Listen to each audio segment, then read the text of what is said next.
Welcome back to the City Talk.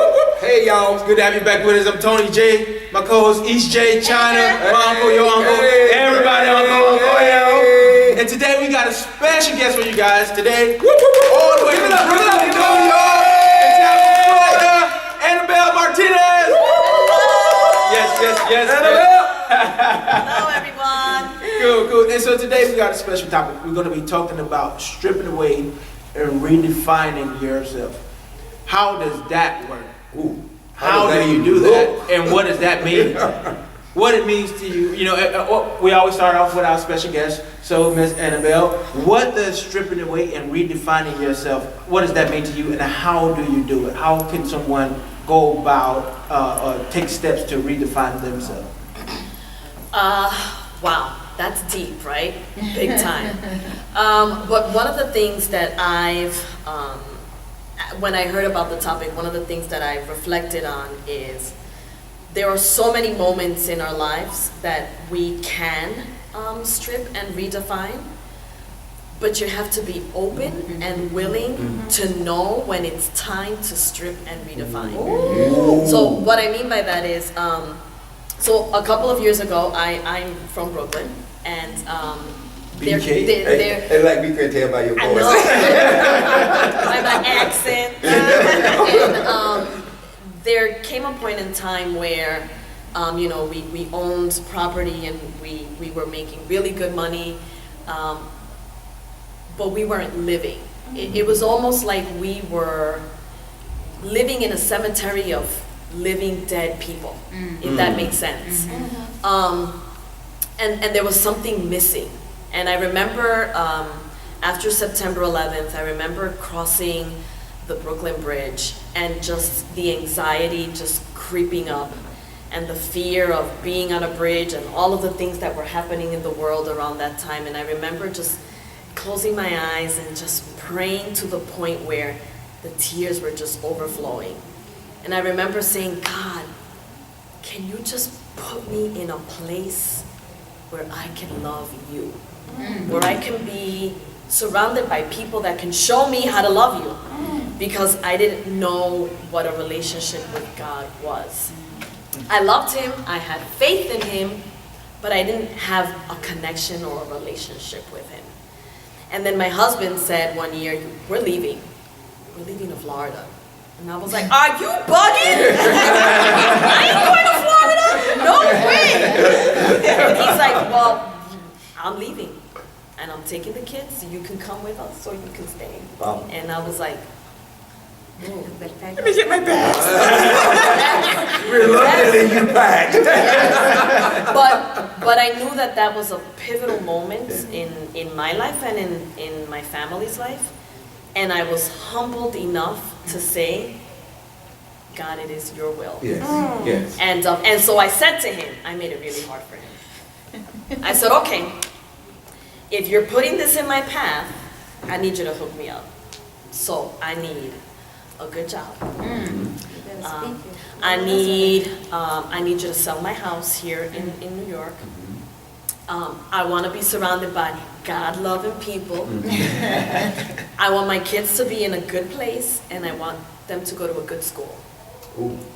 It's a lot of things, right? Yeah, that's more than the Christmas. Okay, come on, And I said, if this is your will, because I have faith in you, then make it happen.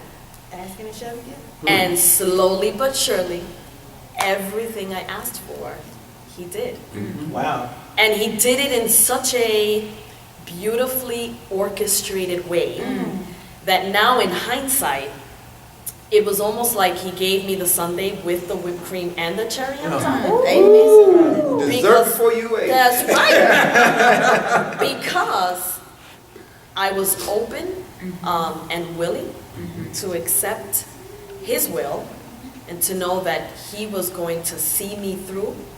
What did Pastor say today? That He will present you, He will put you in it, but He will see you through it. And that's what He did. He'll take you through. He walked me through it beautifully, and He got me a great job. And this is the crazy part. So talk about stripping away, right? When I was able to get on my knees and humble myself and say, it is your will, and I'm okay with your will, He put me in a place where everywhere I turned, there were God-loving people. Wow. Everywhere I turned, in my school, my school neighbor was a pastor. My school deputy was a pastor. My neighbor in the house that we got was a missionary. Wow. And she came over the second day we were there and gifted me with a Bible. And came every day. And every day just sat and said, I just want to know about you. Wow. It wasn't about her. And at first I was like, what does this lady want? I'm from New York. That's New York. Everybody wants something in here. And, it was just extremely humbling to see that people really wanted to know me and who I was and how they can serve on me. And as I started reading the Bible, which I had never read before, I started to see that that's exactly who Jesus was.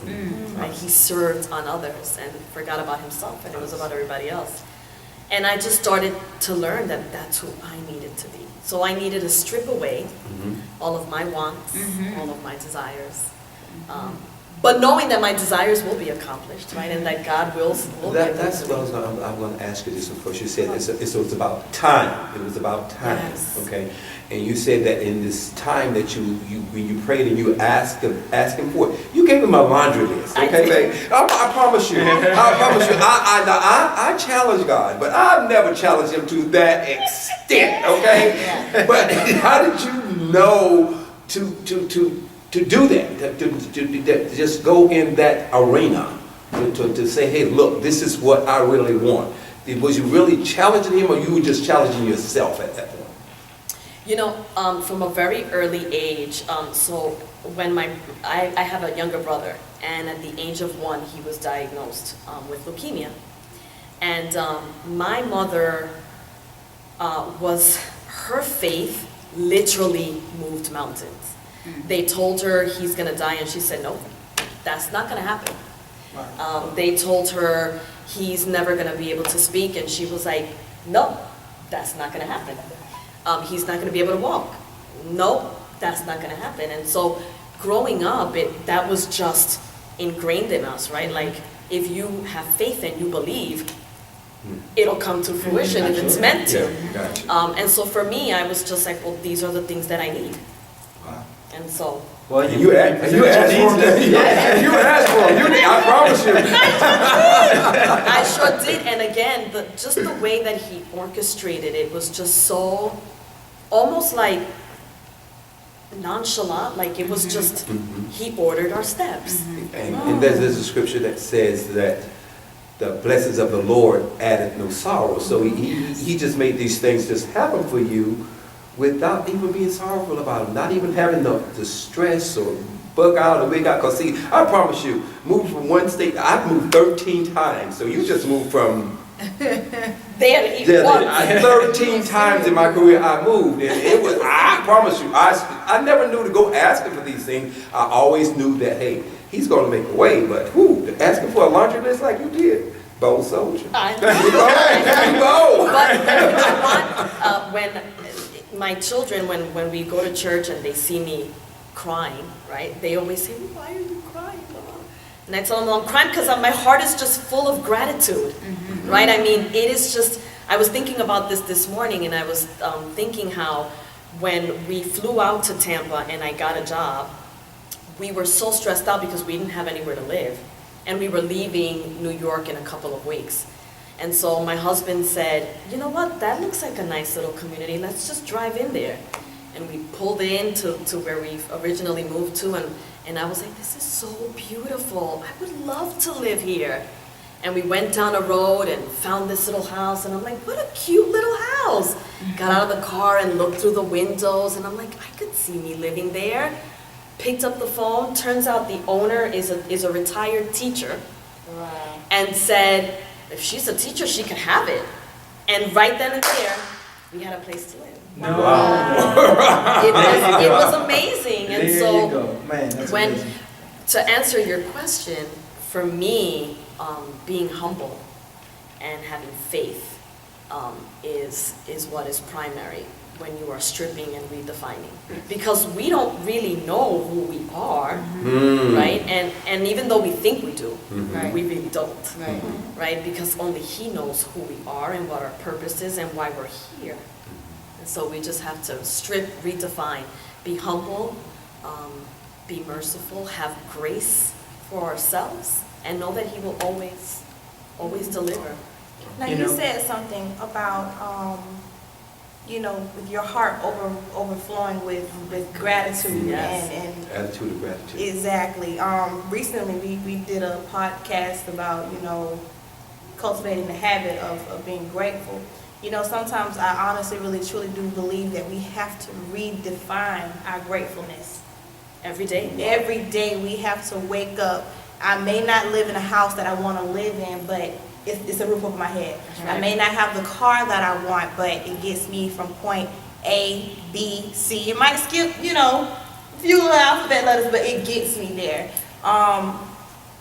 Have you ever felt that urge to just, give up faith? Have you ever, and I know we have, I know we've all had that Yeah. urge to give up on Yeah. faith and to just to just stop, redefining ourselves and to just stop progressing. What advice do you have to give to others who has lost that zeal to go out and to redefine themselves and to just be grateful for life? What do you have to say to them?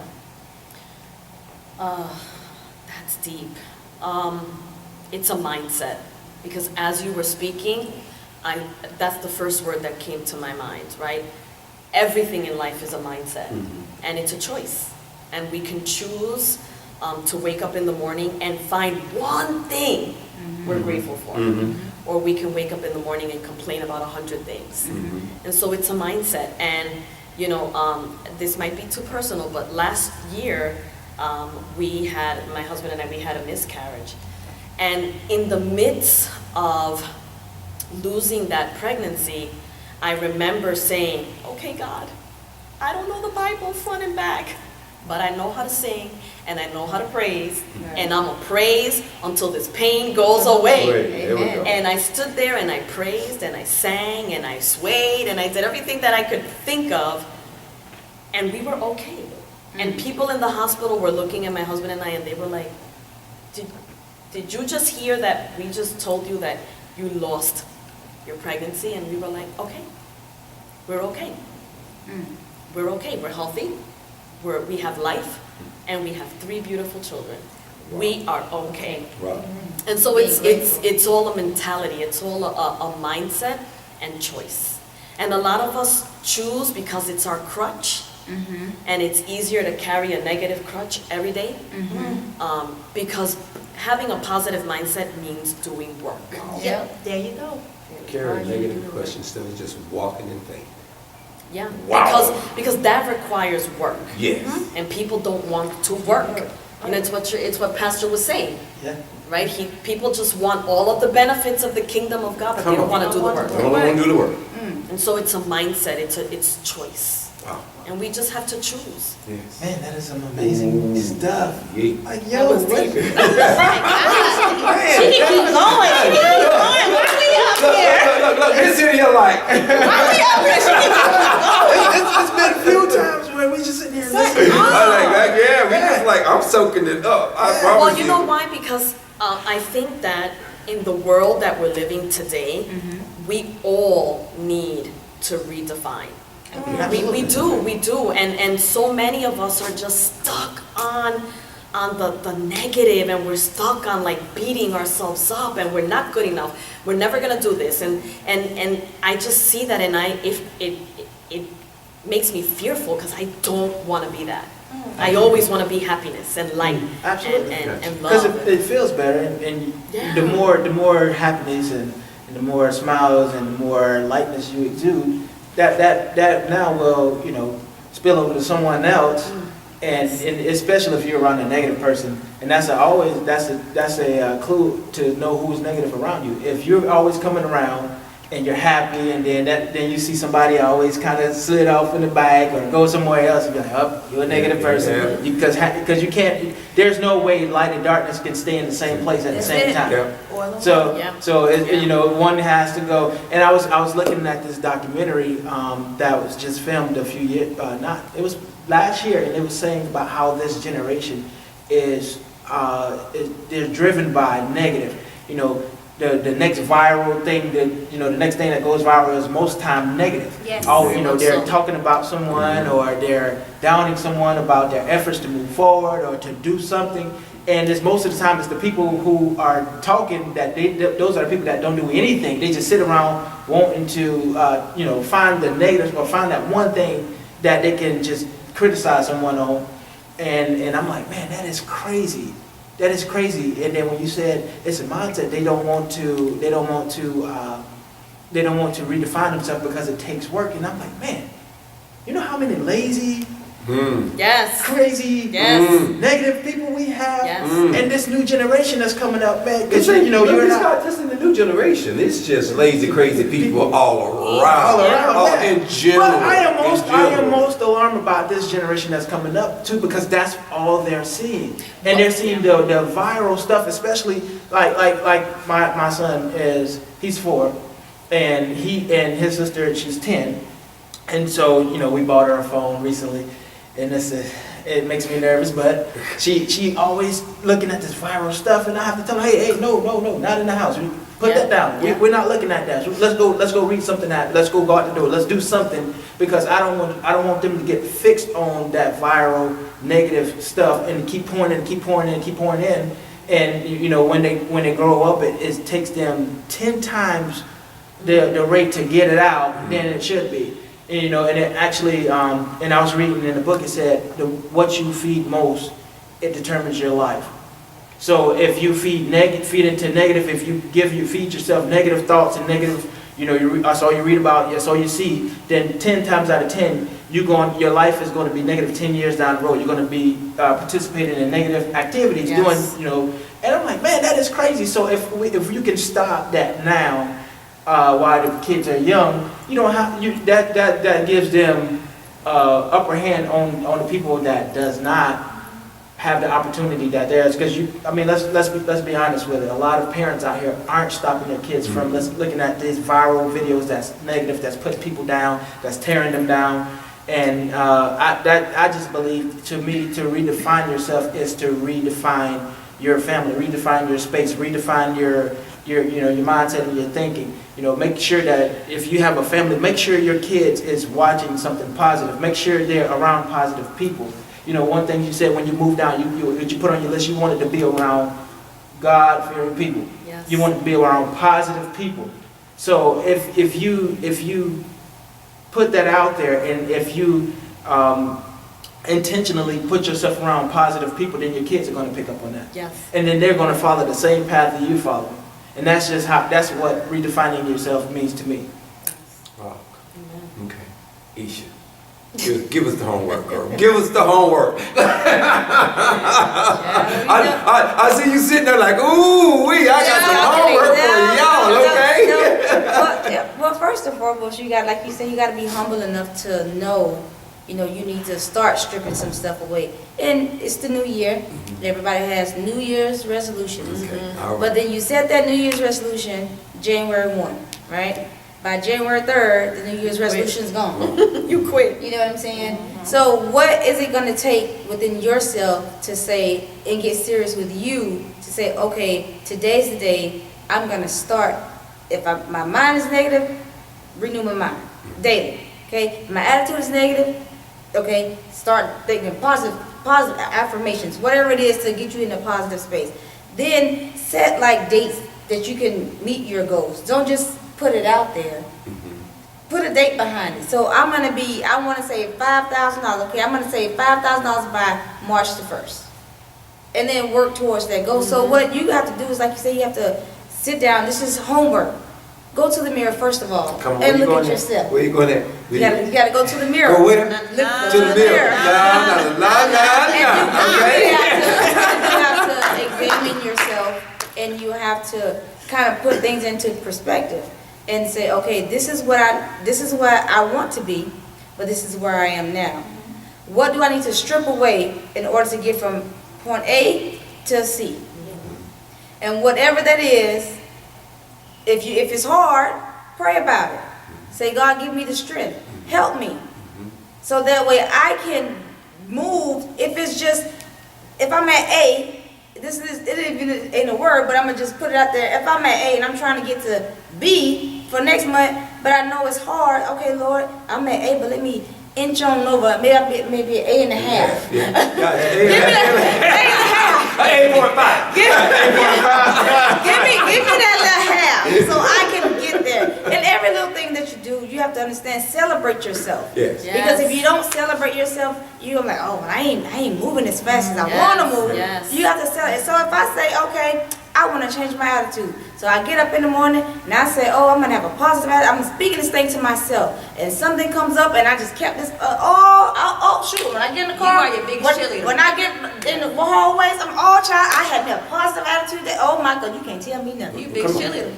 I went from A to 8.5.